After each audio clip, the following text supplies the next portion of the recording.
Bem-vindos a mais um vídeo. Hoje eu gostaria de tratar sobre um dos papas mais difamados da história, desde pelo menos Bonifácio VIII. E detalhe, por aqueles que se dizem tradicionais ainda por cima, tá? Que no entanto foi o papa que Deus mandou, segundo sua divina providência, e que não poderíamos ter um papa melhor do que esse, dentro do contexto que nós vivemos. Estamos falando do Eugenio Pacelli, mas que viria a ser o Papa Pio XII. Pacelli, ele veio ao mundo, Deus o enviou ao mundo em 2 de março de 1876, e já em 1899, com apenas 22 anos, foi ordenado sacerdote. Extremamente inteligente, com 28 anos ele já estava com seu doutorado de teologia. O Pacelli, ele foi mentor do cardeal Gasparri, tá? Que foi um dos coordenadores do Código Canônico. E também ele era próximo, tá, do cardeal Merry Delval, que foi o braço direito de São Pio X. Ou seja, estamos falando de um papa que era antimodernista, sim, tá?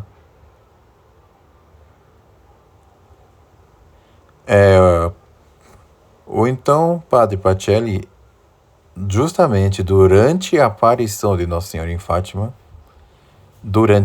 tá? Ele foi sagrado bispo por Bento XV, em 13 de maio de 1917. E em 16 de dezembro de 1909, Pio XI impôs o barrete cardinalício.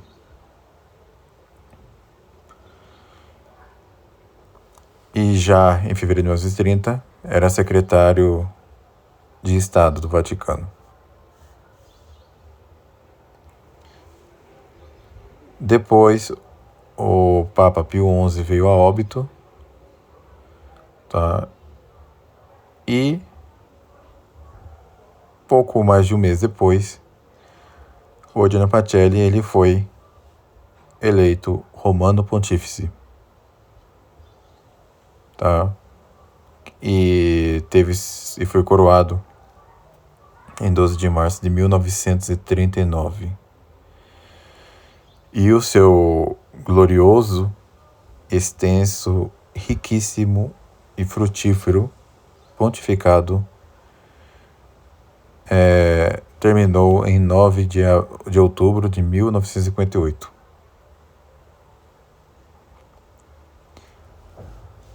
E foi esse Papa, tá, que infelizmente é atacado por muitos. Tem idiotas que eu chamo de liberal, de conivente com modernistas, de fraco, entre outras coisas. E, claro, nada mais longe da verdade. O Papa Pio XII, ele foi um Papa acima da média em termos de qualidade, tá? E é o que vamos demonstrar aqui. Claro que todos os papas, em geral, eles são perfeitos. Mas uns são mais perfeitos que os outros. O Papa Pio XII não era combativo como São Pio X, por exemplo.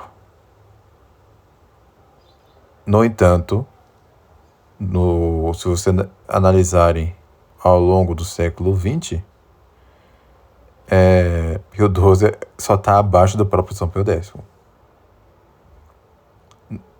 No entanto, uma coisa que é bom acrescentar, o magistério do Papa Pio XII é talvez o mais rico da história da igreja. Justamente porque ele ensinou sobre quase tudo, tá? E foi privilegiado também com um pontificado razoavelmente longo. Durou quase 20 anos. Precisamente 19 anos, 7 meses e 7 dias. Tá? Até se encerrar em 9 de outubro de 1958, quando veio o seu falecimento. E quais são as acusações que muitos fazem, tá, contra Pio XII? Basicamente é o seguinte, geralmente é o seguinte: ele teria sido conivente com a nova ordem mundial, que já estava consolidada naquela época, porque ele se consolidou ao longo do pontificado de Pio XII. Conivente com modernistas, porque ele teria promovido diversos modernistas ao longo do seu pontificado, como Montini, por exemplo, que viria a ser Paulo VI, João XXIII, o Angelo Roncalli, além de ter colocado em cargos importantes o Bea, Augustin Bea, e um e outro. Já vamos tratar disso, tá?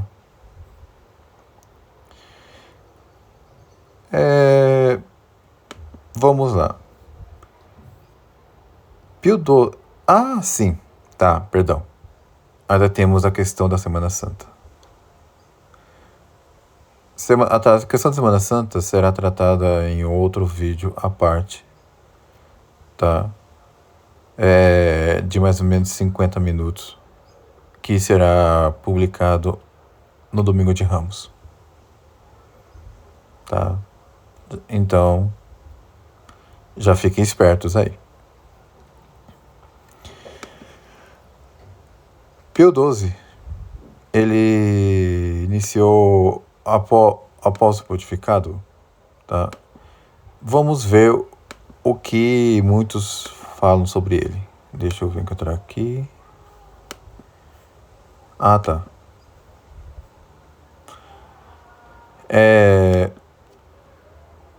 Ele é tratado, por exemplo, como um papa que não era muito firme. É bom lembrar o seguinte, tá? A abordagem de Pio XII, claro, era mais diplomática. Se você compararem um papa bem diplomático como Leão XIII e um papa bem combativo como São Pio X, veremos que Pio XII não era tanto, ele não era nem muito cá, nem muito lá. Pio XII, ele estava um tanto quanto no meio dos dois. Ele foi, sim, combativo, tá? Não tanto quanto São Pio X. Mas ele também foi diplomático, mas não tanto quanto Leão XIII. Uma prova disso é como ele combateu os chamados neomodernistas, que já estavam se filtrando na igreja naquela época. Pio XII não tinha muito o que fazer, tá? Porque na época dele a coisa já estava mais avançada do que se esperava. Mas isso implicaria analisar como os papas atuaram desde então. E claro, avaliar com benevolência, tá? Não ficar atacando um e outro lá e cá. Ah, mas Bento XV suprimiu a Sodalício Piano, então ele tem culpa, ele foi malvado. Pelo amor de Deus, né, gente? Temos que entender por que ele fez isso, quais são as razões, tá?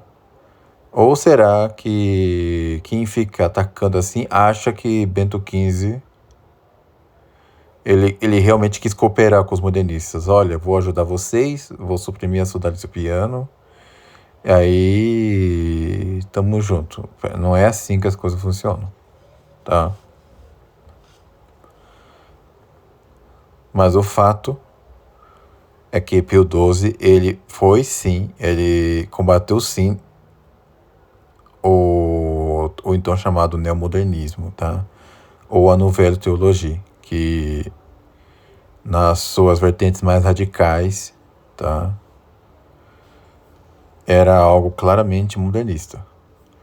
E esse erro ele combateu na sua encíclica Humani Generis, de 12 de agosto de 1950, que contou com o auxílio capital de ninguém menos que o tomista, não é um tomista de predileção, mas é um tomista, né?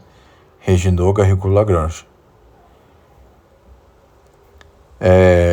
Onde está ali exposto de maneira clara os seus principais erros, principalmente em não fazerem uma distinção, pelo menos numa distinção clara, entre a ordem natural e a sobrenatural. Tá? E Pio XII foi ele também que praticamente consolidou, tá? Foi ele quem consolidou, foi ele quem fixou claramente a verdadeira teologia eclesiológica da Igreja, a partir da sua encíclica Mystic Corporis Christi, que ela é maravilhosa, tá? Ela é maravilhosa. Você lê ela e parece que ele se usa palavras poéticas, tá? E também ele publicou a também não menos importante Mediator Dei, onde ali tá, é criticado severamente o que viria a ser também a liturgia reformada após o Vaticano II. Tá?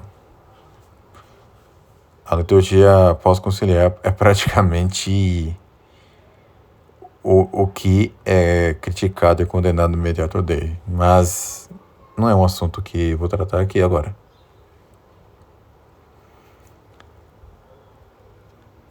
E temos dois cumes nesse pontificado.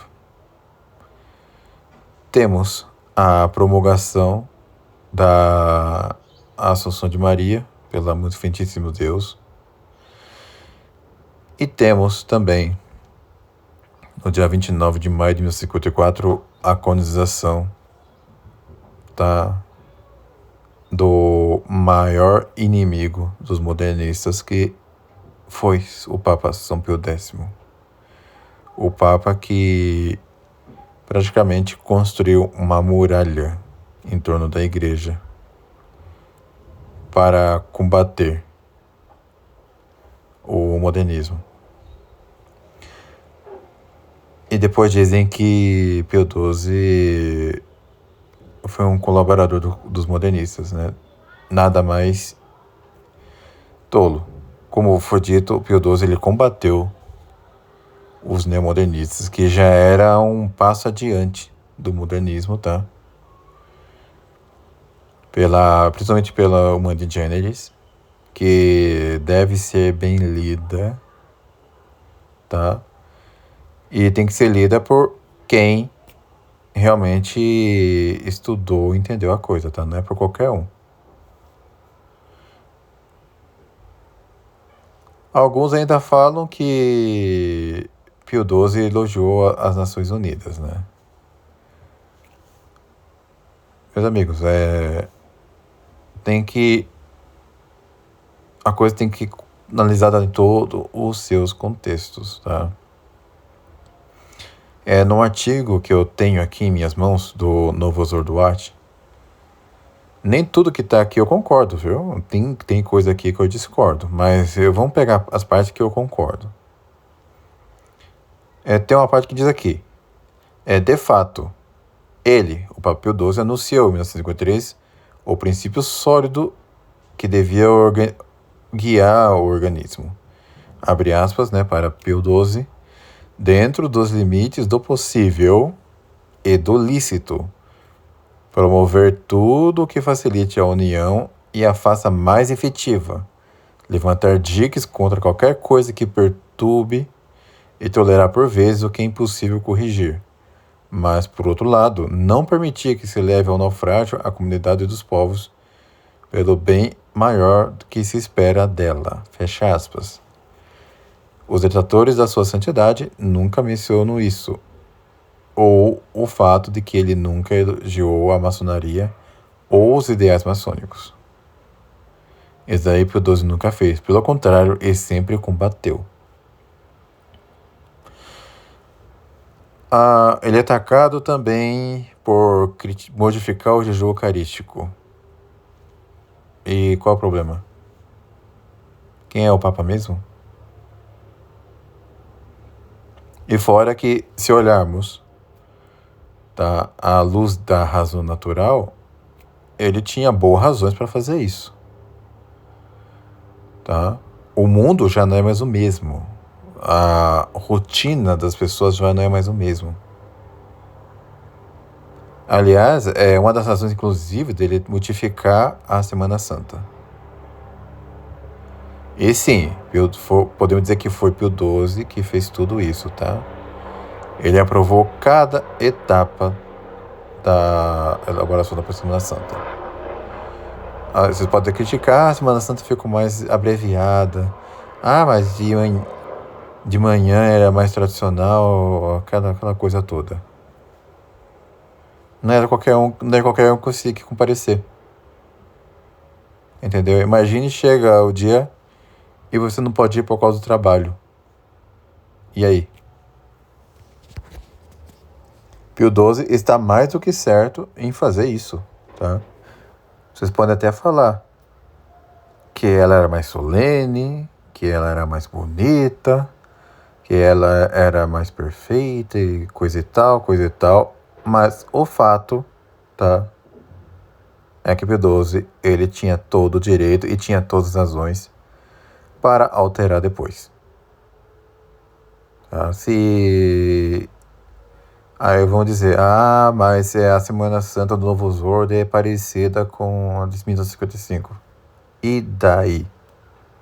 E daí?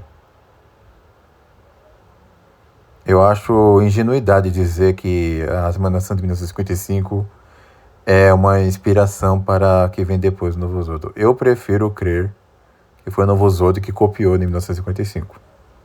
Tá? E não, Bonini teve participação ínfima na elaboração.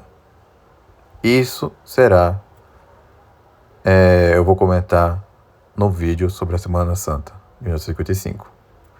Por hora, encerre-se o assunto sobre a Semana Santa. Outra crítica. Pio XII mudou algumas festas e faz algumas mudanças nas rubricas da missa.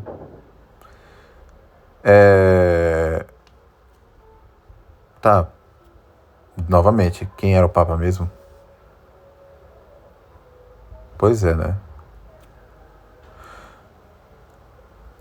Ele tinha todo o direito de fazer isso. E alguns até criticam a festa de São José Operário, apesar de eu achar que é um nome inadequado. O ideal seria São José Artesão. Mas eu acho uma excelente forma de homenagear São José. E, novamente, ele é o Papa, ele é o supremo legislador da igreja, ele tinha todo o direito de fazer isso. Tá? Pois bem, agora deixemos de lado essas coisas tá? E vamos para o mais importante. Isso é o que ele fez realmente, tá? O que ninguém duvida, o que ele fez de bom. O padre Belmont, no seu maravilhoso artigo Pio XII e o Maná da sexta-feira, ele coloca diversos ensinamentos de Pio XII que foram pronunciados ou ensinados por escrito no seu último ano de vida, tá? Ou seja, de outubro de 1957 até outubro de 1958, quando ele morre. E eu vou deixar na descrição, tá, para vocês. Primeiro, mas eu vou ler integralmente, tá?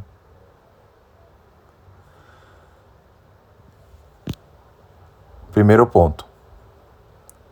A piedade que menospreza a doutrina é vã. Olha só, a piedade que menospreza a doutrina é vã. Ele coloca aqui: a organização da adoração do Santíssimo Sacramento seria de uma coisa vazia se vós não estiverdes imbuídos do conhecimento da grandeza desse dom, tal que não é e nem pode haver maior nem no céu e nem na terra. 17 de outubro de 1957. Aqui ele praticamente está reprovando o pietismo, né? Em que se despreza a doutrina em prol da falsa piedade. Depois, a imoralidade de certas modas provém tanto da imodéstia quanto do luxo. Coloca o padre Belmont, um esplêndido discurso de 8 de novembro de 1957, ao Congresso da União Latina de Alta Costura, é consagrada às relações entre a moda indumentária e a vida cristã. Recorda, entre outras coisas, que a imodéstia, que pode ser tão grave em suas consequências, deve ser avaliada, abre aspas, para Pio XII, não segundo o juízo de uma sociedade em decadência ou já corrompida, mas segundo as aspirações de uma sociedade que aprecia a dignidade e a gravidade dos costumes públicos, fecha aspas.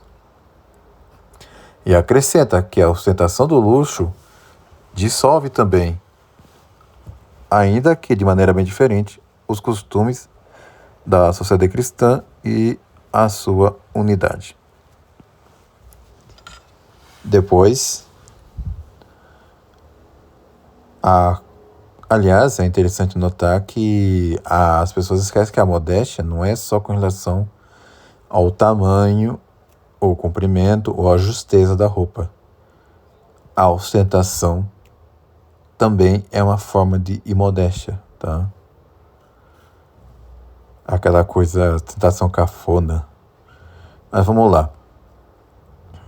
A conservação da saúde e da vida requer o uso dos meios ordinários e não dos meios extraordinários. Abre aspas para Pio XII. A razão natural e a moral cristã dizem que o homem e quem quer que esteja encarregado de cuidar do seu semelhante tem o direito e o dever, em caso de doença grave, de tomar as precauções necessárias para conservar a vida e a saúde.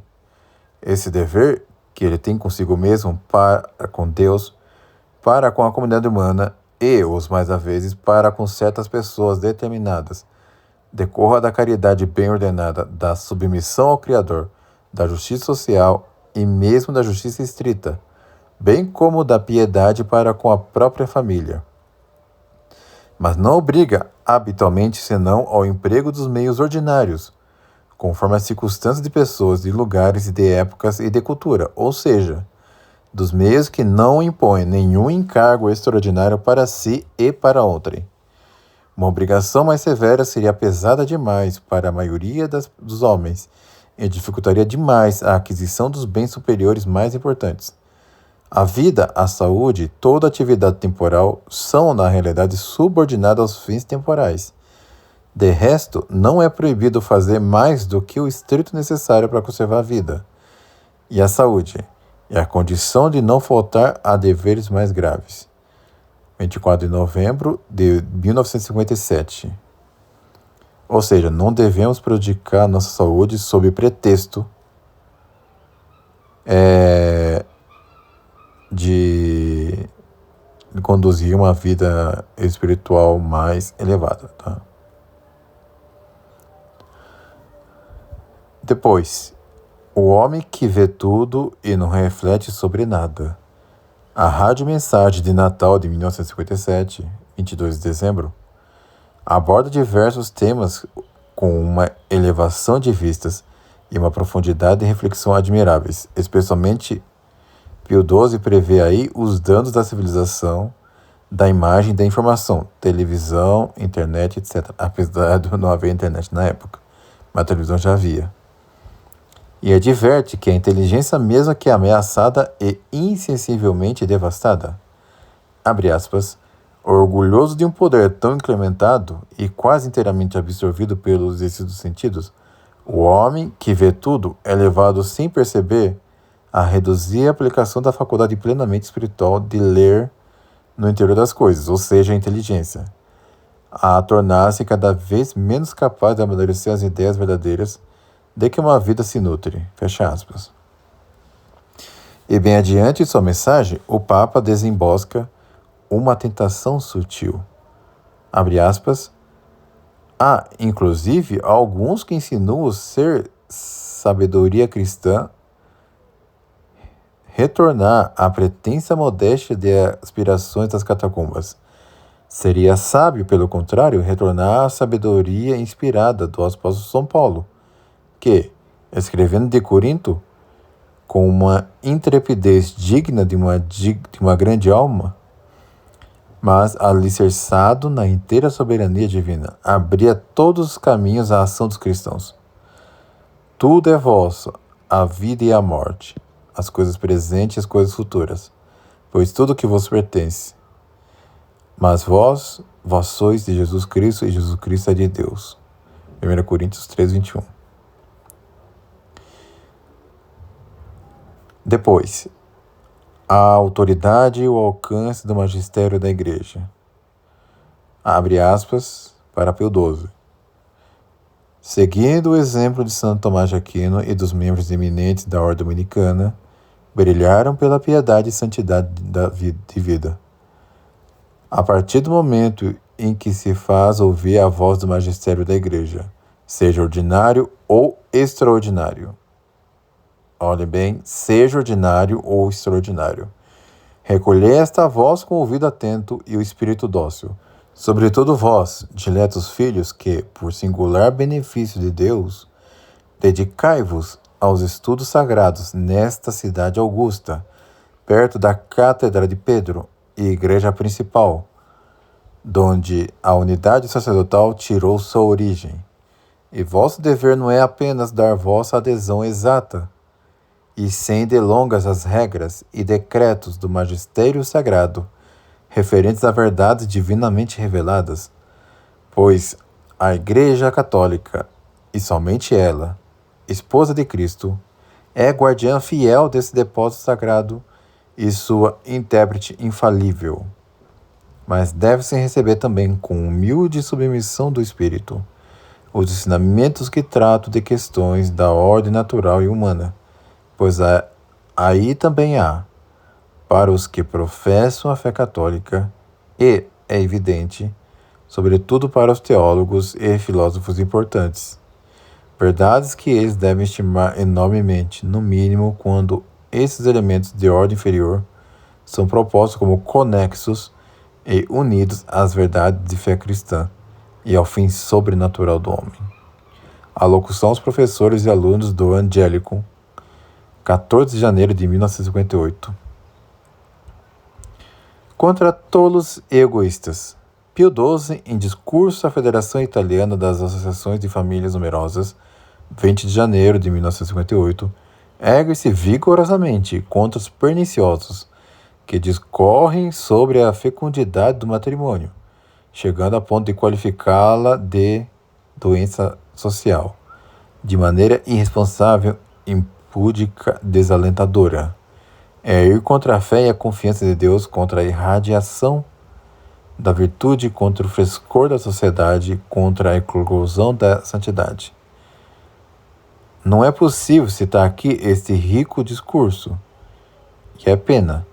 Sente-se nele uma indignação muito forte do Papa, que não tem palavra demasiado dura para qualificar os propagandistas do controle racional, mesmo quando esses não promovem nenhum meio diretamente moral, pois fazem dos frutos do matrimônio uma espécie de peso que convém desejar reduzir, ao invés de chegar neles o efeito da magnificência divina.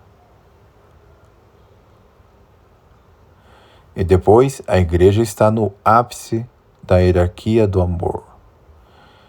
Abre aspas, mas o amor à pátria pode igualmente degenerar e tornar-se um nacionalismo excessivo e nocivo.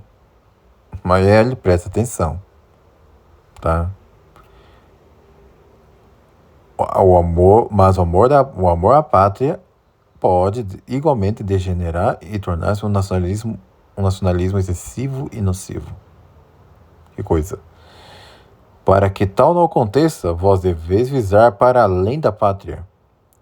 Deveis considerar o mundo, mas há também um único modo de considerar o mundo, ao mesmo tempo que, continuando a amar a própria região e a própria pátria, é preciso tomar consciência de uma realidade suprema, a Igreja, e é preciso ser dela uma parte viva.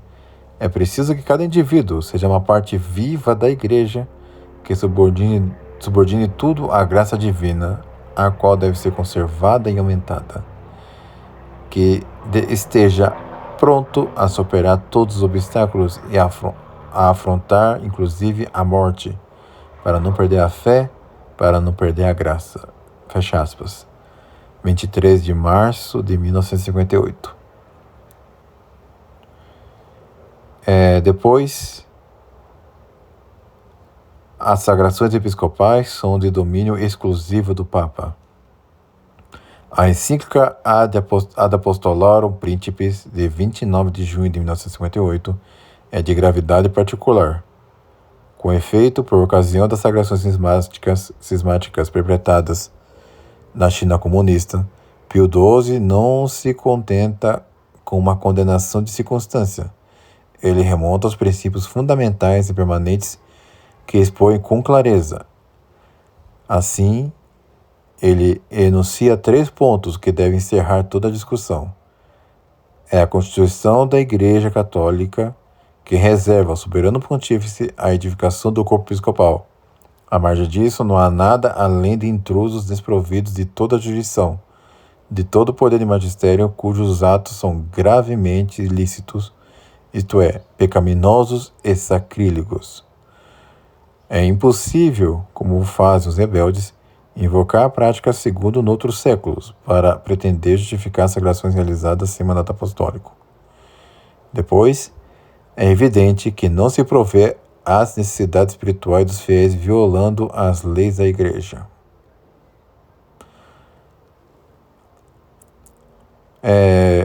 Ainda, a integridade da Santa Missa.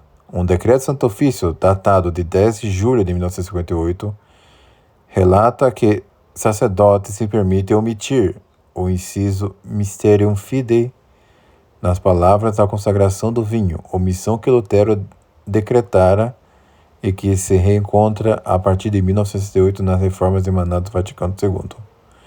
O decreto declara que abre aspas, É sacrílego efetuar alterações em coisa tão santa e fazer supressões e acréscimos no livro litúrgicos, fecha aspas. A moral conjugal. Em discurso ao 7º Congresso Internacional de Hematologia, 12 de setembro de 1958, Pio XII responde às questões que lhe foram postas por esses médicos especialistas do sangue e aproveita para fazer uma espécie de recapitulação da moral conjugal e dos princípios que permitem levar em conta os progressos, que frequentemente são regressões nesse domínio, da medicina e do conhecimento da biologia humana. Não é possível entrar aqui em detalhes, mas nada deixado na obscuridade. Não há nada de novo sob o sol. E o ensinamento de Pio XII é luz superabundante para saber como julgar e rejeitar tudo aquilo que a malícia dos homens pôde inventar depois. Esse ponto é importante agora, a política cristã face à apostasia. A França, que se apressa em votar uma constituição política negadora de Cristo, negadora de Deus e blasfema, Pio XII envia o cardeal Ottaviani, legado ao Congresso Mariano Internacional, 16 de setembro de 1958, o cardeal, em nome do Papa, que vive seus últimos dias, pronuncia um discurso patético que é a luz de fé. A sociedade moderna é atormentada por uma febre de renovação medonha. Também está infestada de homens que querem se valer de nossos sofrimentos para nos impor seus caprichos, fazer pesar sobre nós a tirania de seus vícios, construir entre nós o antro de seu deboche e de suas rapinas. O mal assume proporções imensas e adquire caráter apocalíptico. Jamais a humanidade conheceu tal perigo. De uma hora para outra, podemos perder não só a vida, mas também a civilização e toda esperança. O presente pode nos escapar junto com o futuro. Não arriscamos somente a perda de nossas riquezas, mas a ruína das bases mesmas em sociedade. Hoje, como no tempo das grandes apostasias, predomina uma ciência de semi-sábios que se servem da doutrina para afagar sua vaidade, sem experimentar com relação à sabedoria das coisas sagradas, o temor reverencial necessário. Falei da pretensa ciência dos semi-sábios, pois raramente os verdadeiros sábios, os grandes sábios, se opuseram ao magistério supremo da Igreja. Essa ciência fácil dos semi-sábios esforçou-se em reduzir a eternidade ao tempo, o sobrenatural à natureza, a graça ao esforço humano e Deus ao homem. Se Maria não retornar entre nós, como não temer as consequências de tantos erros e de tantos horrores? Que será de nós? De quem esperamos a salvação? Certamente não dos poderes humanos. A experiência de cada dia mostra demasiado claramente a verdade da advertência divina. Não coloqueis vossa esperança nos vossos líderes incapazes de procurar-vos a salvação. Salmos 145, 2. A incapacidade deles manifesta claramente. Há 40 anos, uma mancha de sangue vermelho, derramado pela tirania, começou a fazer pesar o fardo da mais insuportável pressão sobre os homens e sobre suas inteligências, sobre os indivíduos e sobre as nações, malgrado os esforços dos homens e do Estado para contê-la. Ela nunca cessou de se expandir, e ameaça em nossos dias tudo o que resta de liberdade e de dignidade humana no mundo inteiro. O Senhor mesmo parece querer permanecer surdo à nossa voz. Dir-se-ia que ele aparenta entregar-se ao sono, que provocou a oração do profeta: Erguei-vos, Senhor, porque dormis. e que arrancou aos discípulos um grito, desolado da barca sacudida pela tempestade. O Senhor parece dizer-nos a nós também: a minha hora não chegou, mas a Imaculada, a Mãe de Deus, a imagem protetora da Igreja, provou-nos em Caná que ela queria e podia obter de algum modo a antecipação da hora divina. Nós não temos verdadeiramente necessidade de que essa hora venha depressa. Por causa de nossos pecados, merecemos os massacres mais cruéis, as execuções mais desprovidas. Nós expulsamos seu filho de nossas escolas, de nossas ágoras e de nossas casas. Expulsamo-lo do coração de todos os homens, que nossas gerações repetiram o grito de antanho. Nós não queremos que esse homem reine sobre nós. Lucas 19:14. Entre Barrabás e Jesus, escolhemos Barrabás. Entre o mestre do universo e o malfeitor, nós preferimos o Barrabás. Maria, mãe de amor e de dor, mãe de Belém e do Calvário, Maria de Nazaré e de Caná, intervide por nós, apressai a hora divina. Nós não podemos suportar mais. Ó Maria, a geração humana perecerá, se vós não intervierdes. Fecha aspas, para o cardeal Ottaviani. É maravilhoso esse texto do Padre Belmont, que estará disponível na descrição. Há ainda um outro artigo que julgo pertinente, que é sobre o seu discurso de Rieste, né? Que discurso é esse? É um discurso que muitos acreditam que seria uma defesa do Papa Pio XII ao modelo de Estado revolucionário, que nada é mais falso, viu? Pois bem, o artigo se chama Ati Rieste e o discurso do cardeal Ottaviani, do Monsenhor Giuseppe Di Meglio. Tá? O que é exposto aqui? Que Pio XII de nenhuma forma ensinou a liberdade religiosa e o Estado laico. Tá? Isso é claramente colocado aqui.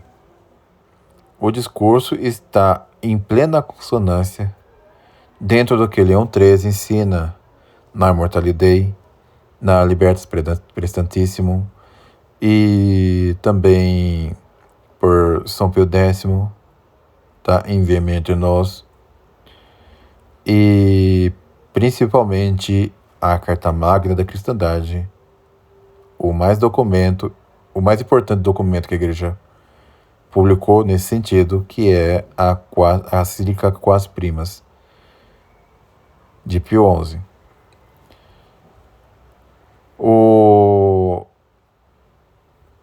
É colocado aqui,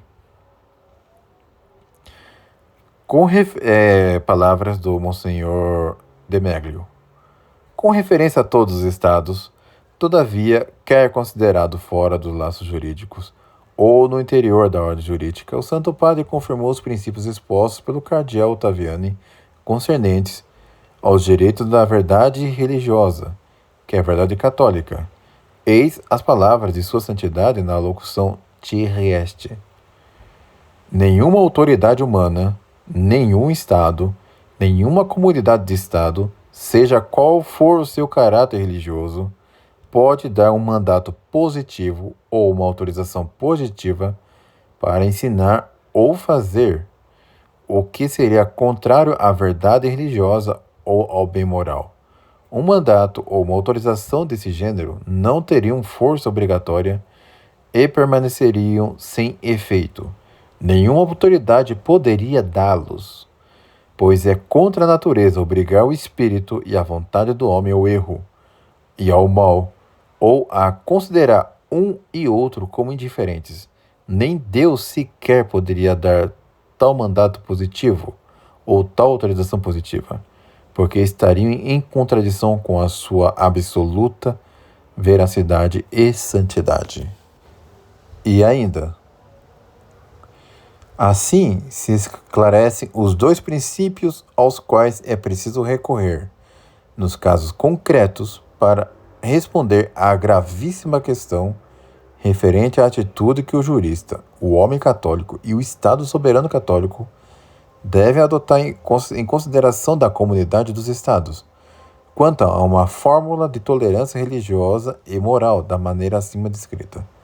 Primeiro, o que não corresponde à verdade ou à norma da moral, objetivamente não tem direito algum, nem à existência, nem à propaganda, nem à ação.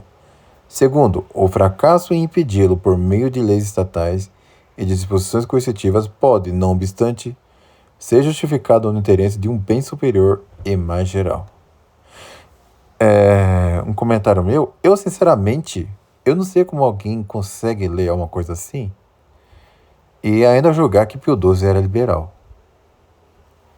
Eu não sei que tipo de retardo mental a pessoa tem em pensar algo assim, tá? E vejam que aqui o contexto aqui é o seguinte, tá? Em 2 de março de 1953, o cardeal Ottaviani, ele fez um belíssimo discurso com respeito ao Estado católico, ao Estado cristão, tá? Que eu vou comentar um outro dia e comentar aqui com vocês. E no final desse ano, de 1953, o Pio XII ele fez esse famoso discurso à União dos Juristas Católicos Italianos, em 6 de dezembro. E aqui é mostrado que muitos julgam que o conteúdo parece divergentes, mas na verdade não são, tá? Justamente o que foi exposto aqui, tanto o discurso do Ottaviani quanto a locução de Pio XII estão em plena consonância, tá? É inegável, tá? É inegável que o discurso do Ottaviani é 100% católico, tá? E bem fundamentado dentro do que o magistério ensina. Podemos dizer até que contradizer o discurso do Ottaviani seria contradizer a doutrina católica. E Pio XII não fez isso, tá? É claro, a autoridade do Papa é maior do que a do cardeal, mas eu estou querendo dizer que, ao contrário do que muitos tradicionalistas expõem, o discurso de Pio XII está em consonância com o magistério eclesiástico, sim. Inclusive, eu vou até ler uma parte aqui. Veja só. Eles colocam aqui. Algumas pessoas, e mesmo alguns católicos, pretendem que haja oposição entre a locução proferida pelo Santo Padre à União dos Juízes Católicos Italianos, em 16 de dezembro de 1953, e o discurso feito por Sua Eminência o Cardeal Ottaviani na Universidade Lateranense, em 2 de março do mesmo ano, por ocasião do aniversário da elevação do Santo Padre Pontificado. Tal julgamento merece ser rejeitado de imediato, dado que não é somente carente de fundamento, mas também desrespeitoso. Já para começar, deve-se notar que esses dois discursos tratam de dois problemas diferentes. O cardeal Ottaviani tratou do Estado católico e dos deveres deste para com a religião em sua própria ordem interna. Ele não estava tratando do caso em que esse Estado católico entrasse mediante discursos vínculos jurídicos numa comunidade de estados, como, por exemplo, aquela comunidade de estados que é os Estados Unidos da América. O problema religioso abordado pelo Santo Padre refere-se, por sua vez, a uma comunidade jurídica dentro da qual, abre aspas, os estados, permanecendo soberanos, se unem livremente, fecha aspas, e na qual, abre aspas, conforme a confissão da grande maioria dos cidadãos, ou com base numa declaração explícita de seus estatutos, os povos e os estados-membros da comunidade se dividirão em cristãos, não cristãos, religiosamente indiferentes ou conscientemente laicizados ou ainda abertamente ateus. Fecha aspas. O cardeal Ottaviani, expondo os princípios que deve guiar o Estado católico, afirmou que quando o Estado é católico, ou seja, quando ele é quase totalmente ou em sua maioria absoluta composto de cidadãos católicos, é dever dos governantes, abre aspas, defender contra tudo que possa solapá-la a unidade religiosa de um povo que unanimemente sabe estar na posse segura da verdade religiosa, fecha aspas. Com referência aos outros cultos, o cardeal asseverou que a tolerância poderia ser usada, mesmo no caso do Estado católico, quando houvesse razões gravíssimas para tanto. Afirma ele que, também, a Igreja reconhece o fato de que alguns governantes de países católicos poderem constatar ser necessário, por razões gravíssimas, conceder tolerância a outros cultos. Mas, passando por aplicações concretas, o cardeal, sem embargo, recorda-nos que, abre aspas, a tolerância não é a mesma coisa que liberdade de propaganda, fomentadora de discórdias religiosas e perturbadora da segura posse da verdade e da prática religiosa em outros países, como Itália, Espanha e semelhantes. Fecha aspas. Esse é o discurso do cardeal Ottaviani, que está alinhado com a doutrina católica. Tá? O Santo Padre, o Papa, no discurso supramencionado, tocou, como já disse, noutro problema.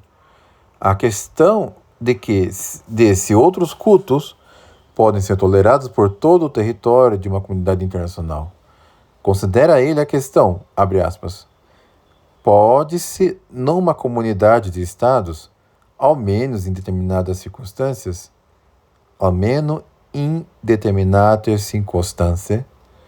estabelecer como norma que o livre exercício de uma crença ou uma prática religiosa ou moral, as quais têm valor em um dos Estados-membros, não seja impedido, com todo o respeito da comunidade por meio de leis ou providências coercitivas estatais, fecha aspas, ou seguindo o texto da Trieste, abre aspas, em outros termos, pergunta-se se o não impedir, ou seja, a tolerância, tolerare, seja permitida nessas circunstâncias e, portanto, positiva repressão não seja sempre obrigatória.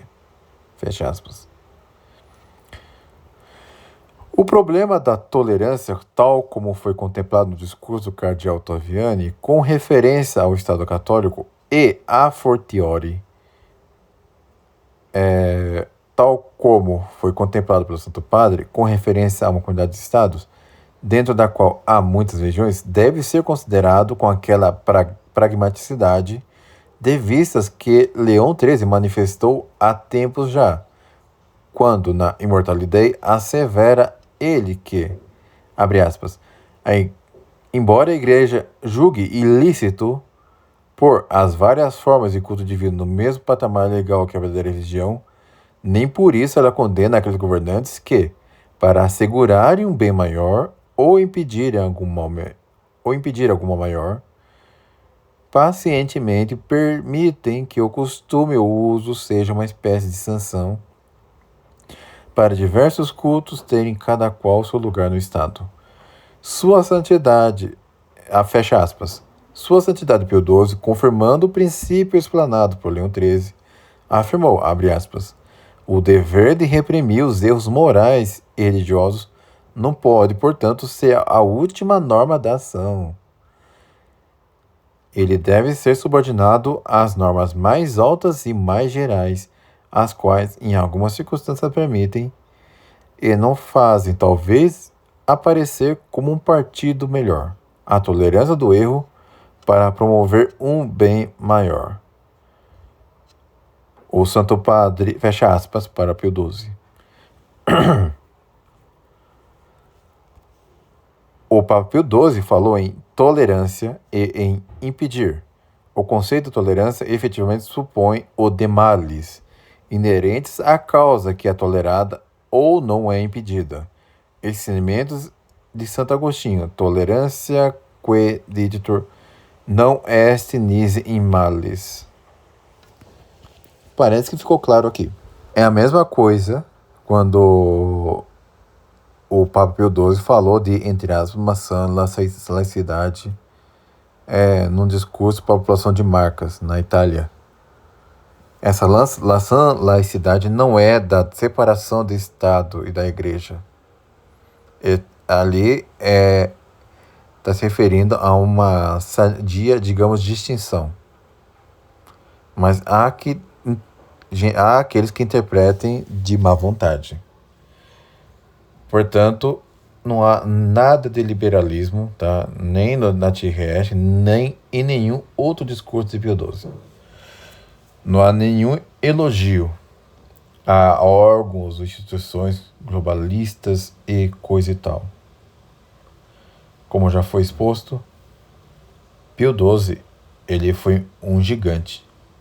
Ele, no seu último ano de pontificado, ele expôs diversos ensinamentos que são valorosos até o dia de hoje. Então, meus amigos, é o que tenho para hoje, tá? Na descrição eu vou deixar o link dessas joias magisteriais que Pio XII deixou aqui. Então, eu vou ficando por aqui, tá? Apesar de Pio XII não ter sido canonizado, podemos presumir, sim, com muita certeza, que foi um santo papa. Eu espero que ele, junto com São Pio X, rogue por nós.